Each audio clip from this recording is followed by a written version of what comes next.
Stranger Things Volume 2 is here. I stayed up at midnight. It's currently 3:39 a.m. and I have finished Volume 2, all 4 hours. And I'm an emotional wreck. Oh my god. What's going on, everybody? Thank you so much for clicking on this video. You guys are really all the best. I have been looking forward to experiencing this and getting your guys' thoughts down below in the comment section, because what a perfect finale this was to what is my favorite season of Stranger Things, I think. I'm going to be doing a ranking later today. I'm going to put my pros and cons and all together, so look forward to that video. And I'll definitely be having a lot of other Stranger Things videos too coming out over the next course of the couple days to continue this coverage of what is one of my favorite shows of all time. And if this next final season that very much is heavily teased at the end of this season and that we've heard the Duffer Brothers talk about, if that lands, it will be my favorite, one of my favorite shows of all time, maybe even top 5. But I'm really excited to hear your guys' thoughts, so make sure to leave a comment down below, as well as hit that like and subscribe button if you enjoy content like this, because I'm an emotional person. I'm also just someone who loves talking movies and TV, so being Stranger Things being one of the biggest shows out there, I'm very happy that this is my jam of a show. And what a fantastic, 4 hours that I just got to sit through and binge, and I was totally sucked into the entire time. Because a month ago, when we had finished the first season, I was like, oh my god, that reveal, I need the next 2 episodes. The final 2 episodes are here. And this video is going to contain some spoilers, so if you haven't seen the show yet, or these last 2 episodes, do be warned. Overall, my thoughts are that this was a fantastic final 2 episodes that very much is the beginning of the end. It sets up and finishes out this season while also establishing and placing everyone in the exact locations they need to be heading into the final season.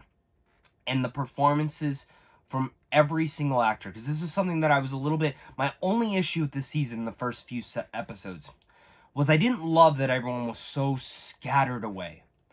But the way that they wrote it, the way they brought everyone together, really works. And I've always had the issue that, you know, whoever dies and there's no stakes, but there felt to be stakes in here. Even though the death count was not as high as, you know, the Duffer Brothers had been hinting at, it was still emotional.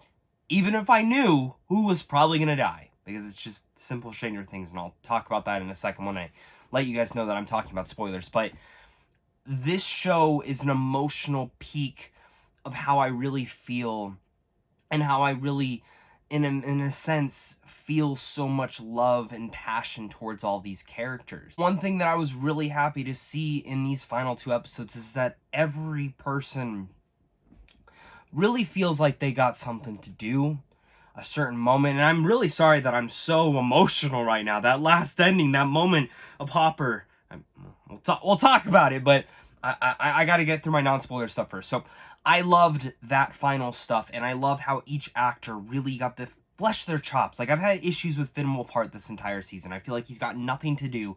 Where Mike in the first season was like one of my favorite characters, and then season 2 and season 3, I started to not love his character as much, to the point where he's not even in my top 10 favorite characters.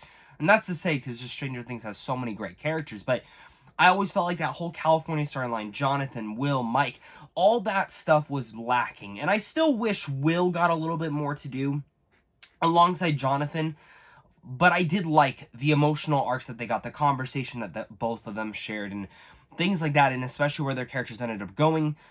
But Mike, for me, was like a big standout and a surprise of this to see his performance.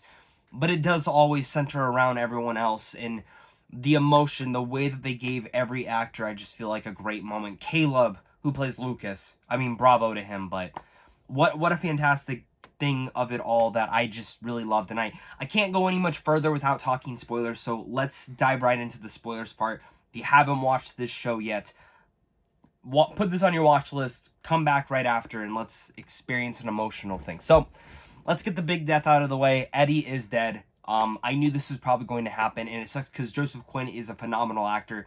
That guy, in 20 years, is going to be one of the biggest next things in Hollywood, if not after this show. He carried such love and charisma that I was so absolutely shocked by, and I loved his performance in this entire show. But these last 2 episodes, I knew he was probably going to be the one to die. It's been the trend, and that's my one thing, is that they keep all their main characters alive, but they introduce characters that we love, and then they kill them off. And for a second, I thought, maybe Eddie's in the... The second he went out and he ran back towards the bats, it was his character arc. And it affects Dustin, and it affected the group, but it was a fantastic and fabulous moment that really much leads into that final moment between Dustin and the other Munson, who's now looking for him, his family, and how Dustin was able to tell him that he was a hero. And do not believe what everyone else is saying. I know he was a hero.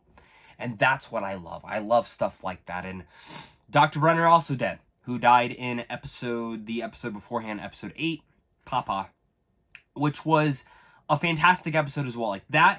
Where this whole entire season had started off, that first episode for Volume 2 was great because it really much, it ended in a ferocious way with 11 taking down the helicopter and then moving into the finale. And the finale being 2 hours and I think exactly 22 minutes was the perfect runtime for this. There was not one beat of, filler. It was just straightforward going through, this is the plan, and knowing that, as audience members, that this is not going to go and execute in the best way lightly, but it was so emotionally breathtaking at every single turn, especially when they have running up the hill playing with the score after Max had just dropped and 11 had saved her, and then you see Nancy shooting Vecna with the shotgun, and that stuff was just great. There's so many fantastic moments in here that just make you get hyped and cheer, and it's elements like that. And again, one of my biggest issues before I'd seen the last 2 episodes was I don't like that everyone's split up. But in a way, even though everyone was split up, everyone was still doing something to work together, to come together, and because of everyone, they were able to get somewhat. But by the end of the season, they realized that they still lost. Max was dead. And maybe 11 brought her back. I assume she's going to survive, but with repercussions. I mean, she's blind. Her arms, her leg, the whole process started happening. She basically died. And I was a sobbing mess at that entire thing. Bravo to Sadie Sink and her performance. And especially Caleb, who plays Lucas, who was phenomenal in this. If you have not seen Concrete Cowboy with him and Idris Elba, it's a Netflix film. It's a really, really good movie. Go check that out. It's out. I think it came out last year. Really, really good film, and he's a fantastic performer in there. But it's elements like that that give us moments. And then that dialogue between Will and Mike, when Will's telling Mike, you were the heart of this. And it is the truth. Mike is pretty much the heart of Stranger Things, in a sense. I always come to... People can have issues with, all the nostalgia that Stranger Things throws into one another, but for me, at the end of the day, what makes Stranger Things so perfect and what makes it one of the best conclusions is the fact that it is an overall character piece. You fall in love with these characters. Even if, for one season, you don't love what they're doing with your character, even by the end, say Jonathan, for instance. I didn't love everything they did with him in this season. Same with Will. But I still loved certain elements with him, and the elements with Will at the very end, feeling Vecna and telling him about this, that will lead into season 5, and I'm assuming we'll give a lot more development to them. But going back to the one part of how everyone was separated, but still working together, they all come to the conclusion that, okay, if we do this, we can all help each other. Even all the way in Russia, they're still doing something. Even if by the end, it still doesn't work, and Vecna still prevails. The Upside Down is now seeped into Hawkins by the ending of this, and just kind of looking at what my theories could be. They said there's going to be a time jump, so I assume that now part of the world might be a part of the Upside Down, and it's that battle that they are going to be taking on. But what we know is now they are all back together, and they're all working back together, because truly enough, our heroes are strongest, and I know this is going to sound cheesy, but they're strongest when they are together. In the season, with all them being split apart, we see that without them being together, even if they're working, they're still strongest. But can you imagine if they were all in Hawkins at the same time? I imagine the plan would have even been better. And they maybe even, arguably, probably could have killed Vecna. And that would be it. But the fact that they were all split apart brings about such great stuff. And that is something that I love, how this show was very much written to be. And to get these fantastic and amazing performances from every single one involved. This is the reason that I love Stranger Things.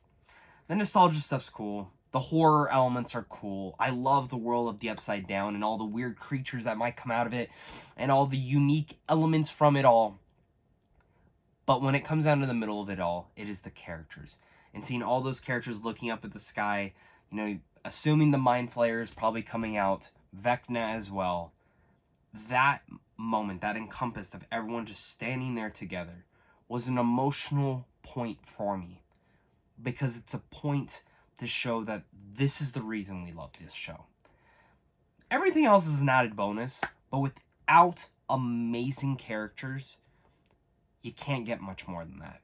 And this entire season has really shown that I love this show because of the characters. Every single one of them. There's something that I love about them. And I love where this season was. I think this is the best season. Again, I'm going to be doing a ranking, so you'll probably see this as my number 1. But it is definitely going to be a flip-flop to decide what I do as my number 2, 3, and 4. But I just think this was a perfect final 2 episodes. And I could just ramble and ramble and ramble on and on and on about all the great moments throughout here. But it really comes down to those final few moments of all the characters finally coming together. And seeing, like, something I haven't even mentioned is Hopper killing a Demogorgon with a sword. Like, when that's all, the way they edited that all together was just brilliant. Him fighting with the sword. We also had the flamethrower with Murray. So many crowd-pleasing moments. These are the things that I live for. These are the things that I want to cheer for. And these are the elements that I love when we can collectively come together and just joyously celebrate a show that we all love. And just getting moments like those are fantastic. And seeing them all work together and, you know, all the tidbits that we learned from the previous seasons of how the Upside Down works, that makes our characters work in such a great way. God, I love this show, man. And I'm sure a lot of you guys do as well.